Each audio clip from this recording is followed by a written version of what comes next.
Assalamualaikum warahmatullahi wabarakatuh. Selamat datang di channel YouTube saya. Kali ini kita akan membahas macam-macam diagram reaksi oksidasi dan reaksi reduksi. Diagram yang kita bahas ada 3, yaitu ada diagram Latimer, diagram Frost, dan diagram Porbig.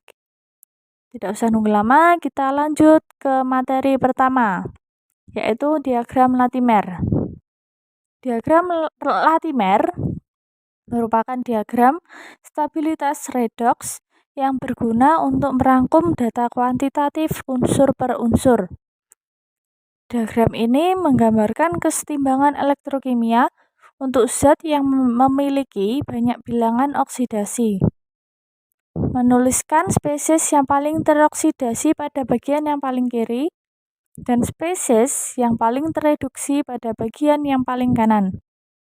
Nilai potensial elektrokimia ditulis untuk reaksi yang berurutan dari tingkat oksidasi tertinggi ke terendah. Biasanya di bawah kondisi standar, yaitu pada kondisi asam maupun kondisi basa. Selanjutnya, ini merupakan contoh gambar diagram Latimer.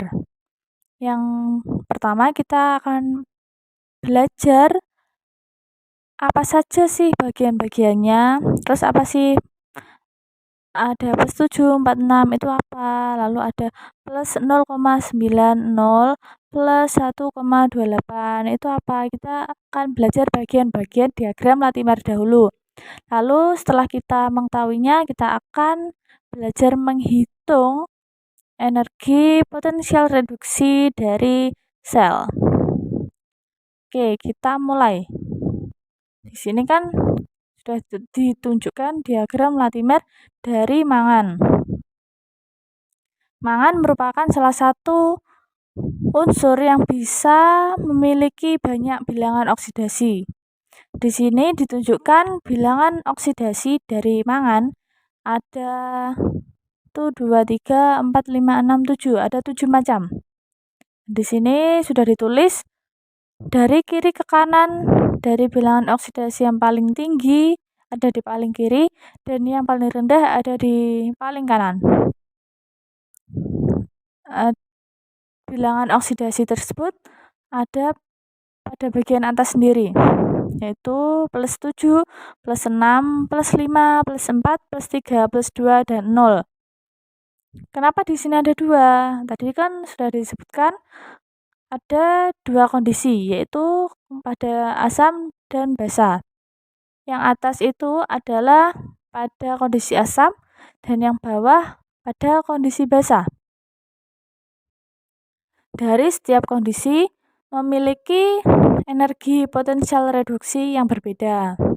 Energi potensial reduksi bisa dilihat dari data pada gambar, yaitu seperti contoh MnO4- menjadi HMnO4-.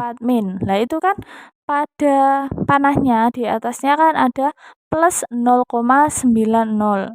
Nah, itu merupakan energi potensial reduksi yang dibutuhkan untuk membentuk HMnO4- dari MnO4-.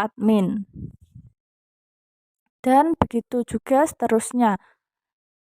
Selanjutnya, kita akan belajar bagaimana cara menghitung energi potensial reduksi dari data diagram Latimer. Kita ambil contoh bilox nomor 4 menuju bilox nomor 2, yaitu dalam keadaan MnO2 dan Mn2+, dalam keadaan asam. Di sini sudah saya tulis. Untuk membentuk Mn2+ dari MnO2 dibutuhkan 2 tahap, yaitu tahap yang pertama MnO2 menjadi Mn3+, dan tahap yang kedua Mn3+ menjadi Mn2+. Selanjutnya, setelah mengetahui tahapan tersebut, kita samakan dulu apakah sisi kanan dan sisi kiri sudah sama. Ini saya sudah menulis dan ini sudah setara ya. Lalu selanjutnya, setelah setara, kita coret bagian sisi yang kanan sama yang kiri kalau ada senyawa yang sama. Dalam reaksi ini ada satu yang sama, yaitu Mn3+. Lalu Mn3+ kita coret dan ke bawah menjadi MnO2 plus 4H plus 2 elektron menjadi Mn2 plus 2H2O. Untuk mencari energi potensial reduksi, kita tidak bisa menjumlahkan langsung potensial reduksi yang reaksi pertama dan reaksi kedua. Kita harus melalui tahapan dari delta Gibbs atau energi bebas Gibbs. Energi bebas Gibbs mempunyai rumus delta G sama dengan min N dikali F dikali E. N merupakan jumlah elektron yang diterima pada reaksi reduksi setiap spesi. Lalu F merupakan tetapan Faraday dan E merupakan besar potensial reduksi pada spesi. Lalu di gambar selanjutnya itu sudah saya tulis tahapan yang pertama dan tahapan yang kedua. Tahapan yang pertama ada satu elektron yang diterima pada reaksi reduksi. 1 elektron dikali Faraday dikali dengan potensial reduksinya. Tahap yang pertama tadi kan potensial reduksinya adalah plus 0,95. Lalu kita kalikan menjadi min 0,95 F. Lalu tahap kedua, kita juga memiliki 1 elektron pada reaksi reduksinya. Jadi kita menuliskan min 1 dikali Faraday dikali potensial reduksinya yaitu plus 1,51. Setelah itu kita kalikan menjadi min 1,51 F. Setelah mengetahui energi bebasnya, kita jumlahkan kedua tahap tersebut. Hasilnya, energi bebas dari kedua tahapan reaksi reduksi tersebut adalah min 2,46 F. Selanjutnya, tahap terakhir untuk mencari potensial reduksi dari MnO2 menjadi Mn2+, kita membutuhkan persamaan yang sudah kita cari tadi, yaitu persamaan MnO2 plus 4H plus 2 elektron menjadi Mn2 plus 2H2O. Di sini 2 elektron berfungsi sebagai N. Lalu kita masukkan delta G yang sudah kita cari tadi ke dalam rumus min N Fe sama dengan delta G. N-nya kita masukkan 2, jangan lupa simbol min-nya, lalu ditulis saja F dikali E. E adalah yang kita cari nanti ya, yaitu potensial reduksi dari MnO2 menjadi Mn2+. Lalu delta G-nya yaitu min 2,46 F. Kedua sisi ada Faraday yang sama, kita coret saja. Lalu yang sisi kiri min 2 E sama dengan min 2,46. Untuk mencari potensial reduksinya, kita bagi min 2,46 dibagi min 2. Hasilnya yaitu plus 1,23. Jadi, dari data tersebut sudah terbukti benar dan perhitungan kita juga benar karena nilainya sama. Dalam diagram Latimer terdapat reaksi disproporsionasi. Reaksi disproporsionasi adalah reaksi redoks yang satu spesi bisa berubah menjadi 2 spesi yang berlainan. Satu spesi ini bisa mengalami oksidasi maupun reduksi. Kita ambil contoh yang sudah kita hitung tadi, yaitu MnO2 menjadi Mn2+. Itu dalam reaksi MnO2 menjadi Mn2+, itu di tengah-tengah terdapat senyawa Mn3+. Jadi yang menjadi reaksi disproporsionasi adalah pada senyawa yang ada di tengah, yaitu Mn3+. Kita buktikan kalau Mn3+ ini bisa mengalami oksidasi dan reduksi. Yang pertama, Mn3+ menjadi MnO2. Di sini mengalami reaksi oksidasi. Bilox Mn mengalami peningkatan. Lalu untuk Mn3+ menjadi Mn2+ adalah reaksi reduksi karena di sini bilox Mn mengalami penurunan. Nah, Mn3+ di sini berperan sebagai reduktor maupun oksidator. Yang kedua adalah diagram Frost. Diagram Frost merupakan diagram yang memplotkan nilai potensial reduksi dengan bilangan oksidasi. Untuk sumbu X akan ditunjukkan bilangan oksidasi, dan untuk sumbu Y akan ditunjukkan besarnya potensial reduksi. Kestabilan suatu spesies akan meningkat jika nilai potensial reduksinya paling rendah.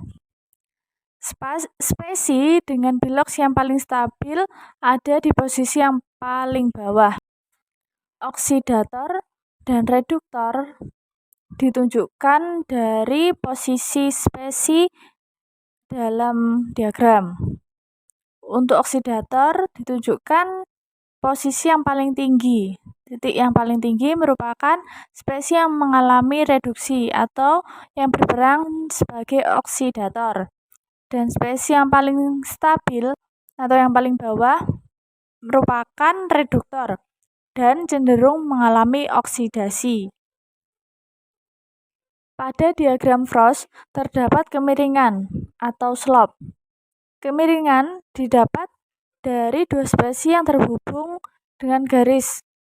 Garis kemiringan ditunjukkan dengan garis merah putus-putus. Ada dua posisi yang mengalami reaksi. Yang satu ada di atas slope dan yang kedua ada di bawah slope. Yang pertama adalah yang di bawah slope. Nah, di sini terjadi reaksi redox komproporsionasi. Reaksi tersebut adalah reaksi redox yang melibatkan dua spesies yang berubah menjadi satu spesies yang sama. Dari dua spesies itu, salah satu mengalami reaksi oksidasi dan salah satu spesies lain mengalami reaksi reduksi. Contoh reaksi komproporsionasi ditunjukkan pada gambar berikut. Ya. Gambar di sini ditunjukkan ada dua titik kuning. Dua titik kuning itu, yang satu mengalami reduksi dan yang satu mengalami oksidasi membentuk satu spesies yang sama, yaitu pada titik merah yang di tengah. Itulah yang disebut reaksi komproporsionasi.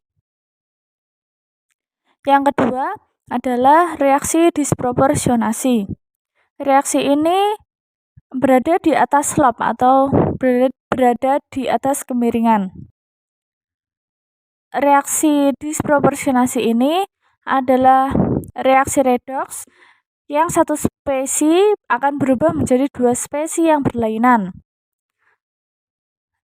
Di sini di gambar ditunjukkan ada dua titik merah dan satu titik kuning di atas slope. Titik kuning itu akan mengalami disproporsionasi membentuk titik merah yang di bawah dan titik merah yang di atas. Jadi titik kuning itu bisa mengalami reduksi menjadi titik merah yang di bawah dan bisa mengalami oksidasi dan menjadi titik merah yang di atas. Selanjutnya, kita akan belajar bagaimana membaca diagram Frost. Di sini saya sudah menunjukkan diagram Frost dari Fe. Perlu diingat kembali, untuk sumbu Y-nya merupakan potensial reduksi dan sumbu X-nya adalah bilangan oksidasi. Untuk garis biru tersebut adalah suasana asam dan garis merah adalah suasana basa. Kita mulai dari yang paling kiri. Untuk bilox 0 dalam suasana asam maupun basa, Fe membentuk unsur Fe dengan potensial reduksinya adalah 0. Untuk bilox 2, Fe dalam keadaan asam membentuk Fe2+ dengan potensial reduksinya kurang dari 0. Dan untuk keadaan basa, Fe membentuk FeOOH- dengan potensial reduksi kurang dari -1. Selanjutnya, untuk bilox 3, Fe dalam keadaan asam membentuk Fe3+ dengan energi potensial reduksinya kurang dari 0, tapi lebih tinggi daripada Fe2+. Lalu, pada keadaan basa, Fe membentuk FeO2- dengan potensial reduksinya kurang dari -2. Yang ketiga, ada bilox 4. Pada bilox 4, pada keadaan asam, Fe membentuk FeO2+ dengan potensial reduksinya kurang dari 2. Dan yang terakhir, pada bilox 6, Fe pada keadaan basa membentuk FeO4- dengan potensial reduksi kurang dari 0. Di sini kita dapat melihat bagian yang paling stabil berada di bagian bawah. Dapat disimpulkan yang paling stabil yaitu Fe2+ dan FeO2-. Pada Fe2+ dan FeO2- mengalami oksidasi dan berperan sebagai reduktor. Untuk senyawa yang paling kanan dan yang paling atas yaitu FeO2+ mengalami reduksi dan berperan sebagai oksidator. Pada diagram Frost Fe ini tidak menunjukkan adanya reaksi disproporsionasi, tetapi di sini kita bisa melihat adanya reaksi komproporsionasi, yaitu reaksi yang terjadi pada Fe3+ dan FeO2-. Nah, di sini kan kita bisa menarik garis dari FeOOH- ke FeO4-. Nah, di situ kita membuat slot kemiringan, lalu FeO2- ini berada di bawah kemiringan, dan berarti bisa jadi FeO2- ini mengalami reaksi komproporsionasi. Sama halnya dengan Fe3+, kita bisa membuat kemiringan dari Fe2+ ke FeO2+. Di sini kan juga menunjukkan Fe3+ nantinya berada di bawah kemiringan, sehingga bisa jadi kemungkinan mengalami reaksi komproporsionasi. Yang ketiga dan yang terakhir adalah diagram Pourbaix. Diagram ini menunjukkan kestabilan logam tergantung dengan lingkungannya. Di sini juga menunjukkan kesetimbangan termodinamika dari logam, ion, hidroksida atau oksida pada larutan dan suhu yang sama. Terdapat batas kestabilan logam, ion, hidroksida atau oksida dan merupakan batas kesetimbangannya. Diagram Pourbaix tidak menunjukkan reaksi kinetika. Di sini ada gambar yang menunjukkan diagram Pourbaix dari pelarut logam. Di sini pelarut logamnya adalah air.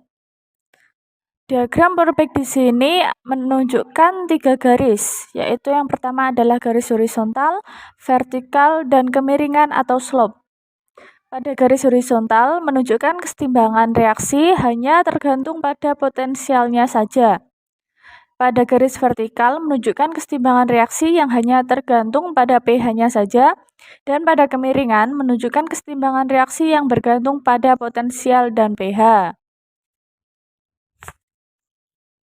Pada diagram Purbake air ada 3 daerah, yaitu yang paling atas adalah O2 yang paling stabil, yang tengah air atau H2O yang stabil, dan yang bawah adalah hidrogen atau H2 yang stabil.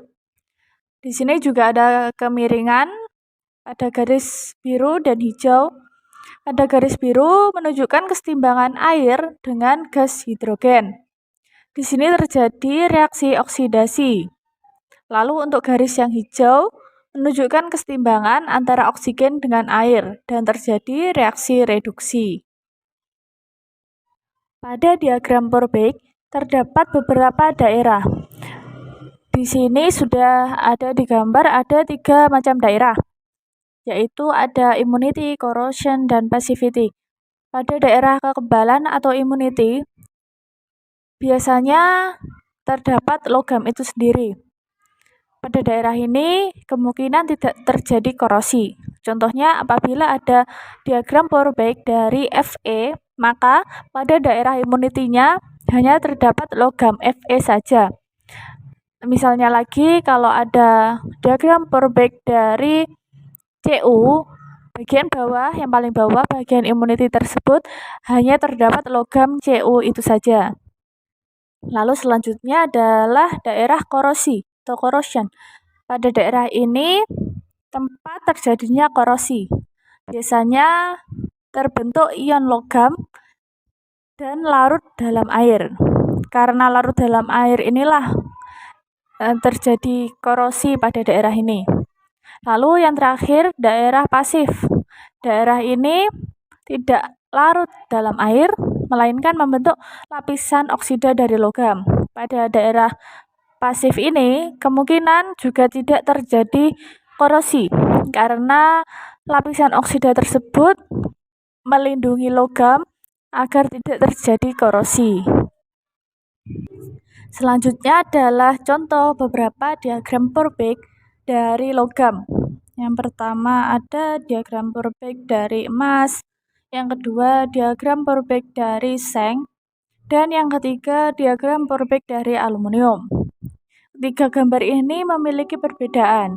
Hal ini dikarenakan adanya sifat logam yang berbeda-beda. Pada 3 gambar tersebut terdapat 3 daerah dengan 3 warna yang berbeda. Yang pertama ada warna abu-abu. Pada warna abu-abu merupakan daerah immunity. Daerah abu-abu tidak terjadi korosi. Pada logam emas, daerah immunity-nya sangat besar. Hal ini membuktikan kalau emas sulit sekali untuk korosi. Lalu untuk daerah merah merupakan daerah korosi dari ketiga logam tersebut. Dan yang hijau merupakan daerah pasif, yaitu tempat terjadinya pembentukan lapisan oksida. Daerah ini tidak larut dalam air dan melindungi logam dari korosi. Pada daerah pasif, kemungkinan tidak terjadi korosi karena logam itu dilindungi oleh lapisan oksida. Oke, selanjutnya kita akan belajar membaca diagram Purbake dari Fe. Di sini sudah saya tampilkan diagram Purbake dari Fe dan juga beberapa nomor dari garis pembatas ya. Di sini garis yang sudah saya kasih nomor itu merupakan daerah kesetimbangan. Pada nomor 1 merupakan daerah kesetimbangan antara Fe2+ dan juga Fe. Nomor 2 kesetimbangan antara Fe2+ dan juga Fe3+. Pada nomor 3 kesetimbangan antara Fe3+ dan juga Fe2O3. Nomor 4 keseimbangan antara Fe2+ dan juga Fe2O3. Dan yang terakhir, keseimbangan antara Fe3O4 dan juga Fe2O3. Lalu di situ ada gambar garis biru putus-putus. Nah, gambar garis biru putus-putus adalah keseimbangan antara air dengan gas hidrogen pada bagian bawah, garis biru putus-putus yang bawah, dan juga keseimbangan antara oksigen dengan air pada garis biru putus-putus yang atas. Pada garis biru putus-putus yang atas menunjukkan reaksi reduksi, dan yang bawah adalah reaksi oksidasi. Tadi kan sudah dijelaskan juga adanya daerah oksigen yang stabil, air yang stabil, dan juga hidrogen yang stabil. Di atas garis biru putus-putus yang atas merupakan daerah oksigen yang stabil, daerah tengah merupakan daerah air yang stabil, dan yang bawah merupakan daerah gas hidrogen yang stabil. Lalu untuk garis vertikal menunjukkan energi potensial, dan garis yang horizontal menunjukkan pH. Tadi sudah dijelaskan adanya 3 daerah, yaitu immunity, passivity, dan korosi.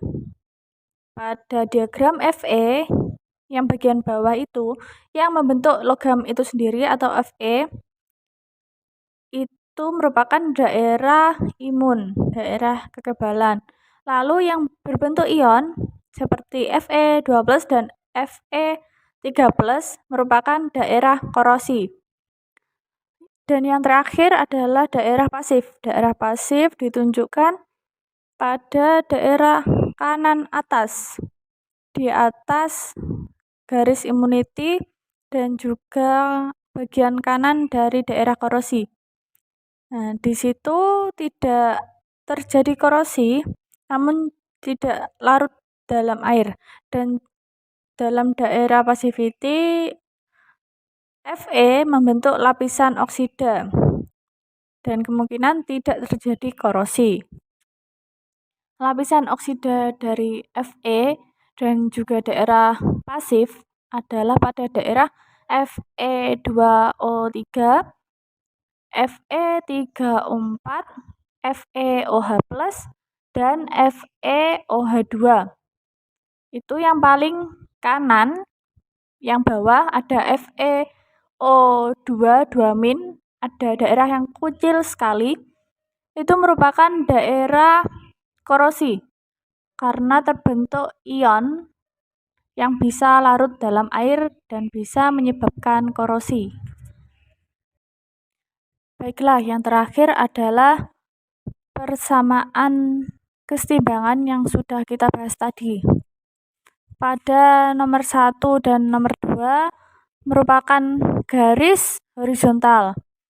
Tadi yang pertama kali kita bahas kan ada garis horizontal, kemiringan, dan juga vertikal. Pada garis horizontal merupakan daerah reaksi redoks, reaksi oksidasi dan reduksi. Dan yang ketiga ada garis vertikal. Tadi yang pertama juga sudah kita bahas, garis yang vertikal itu menunjukkan keseimbangan reaksi yang bergantung pada pH dan merupakan reaksi asam basa. Lalu yang nomor 4 dan nomor 5 merupakan slope atau kemiringan. Daerah ini dipengaruhi oleh potensial dan juga pH. Di sini juga terjadi reaksi asam basa. Dan ini adalah gambaran dari garis horizontal. Garis horizontal itu merupakan reaksi redoks, dipengaruhi oleh potensialnya saja, pH tidak berpengaruh. Yang kedua, untuk garis vertikal dipengaruhi oleh pH. Maka dari itu, pada garis vertikal ini terjadi reaksi asam dan basa. Dan yang terakhir adalah reaksi pada kemiringan atau slope. Pada garis miring adalah kombinasi dari reaksi asam basa dan reaksi redoks. Karena pada kemiringan ini dipengaruhi oleh potensial dan juga pH. Pada kemiringan ini dapat dihitung dari persamaan Nernst. Baiklah, selesai sudah video kali ini. Terima kasih yang sudah menonton. Jangan lupa like, subscribe, dan komen. Semoga video ini bermanfaat. Wassalamualaikum warahmatullahi wabarakatuh.